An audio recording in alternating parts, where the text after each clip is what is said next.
सांस्कृतिक परंपरा, महिलांची सर्जनशीलता आणि सामाजिक एकात्मतेचा उत्सव ठरलेली भव्य झुम्मा फुगडी स्पर्धा अभिषेक डोंगळे युवा मंचच्या वतीने शिरगाव येथे उत्साहात पार पडली। महिलांच्या कलागुणांना वाव मिळावा आणि पारंपरिक वारसा जपला जावा या उद्देशाने युवा नेतृत्वात कार्यरत अभिषेक डोंगळे यांच्या पुढाकारातून हा उपक्रम राबवण्यात आला। स्पर्धेच्या माध्यमातून महिलांनी घरापुरती नव्हे तर समाज जीवनाच्या प्रत्येक क्षेत्रात स्त्री ही समतेची आणि संस्कृतीची आधारस्तंभ आहे हा संदेश दिला। या कार्यक्रमाला प्रमुख पाहुणे म्हणून मंत्री हसन मुश्रीफ यांच्या पत्नी सायरा मुश्रीफ उपस्थित होत्या।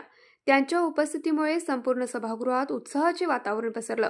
यावेळी बोलताना अमृता अरुण डोंगळे म्हणाल्या, महिलांच्या कलागुणांना आणि त्यांच्या आवडीनिवडींना व्यासपीठ मिळावं हेच आमचं ध्येय आहे। या स्पर्धा केवळ मनोरंजन नसून महिलांच्या आत्मविश्वासाचा आणि सामाजिक भानाचा सन्मान आहे। अमृता डोंगळे या तारळी जिल्हा परिषद मतदारसंघातून इच्छुक उमेदवार असून त्यांच्या नेतृत्वात महिलांसाठी सामाजिक बांधिलकी आणि प्रगतीचे कार्य सातत्याने होत आहे। कार्यकर्त्यांनी सांगितले की समाजातील प्रत्येक घटकाला सोबत घेऊन काम करणारे, शिक्षण आणि संस्कारांना प्राधान्य देणारे नेतृत्व म्हणजेच अमृता डोंगळे।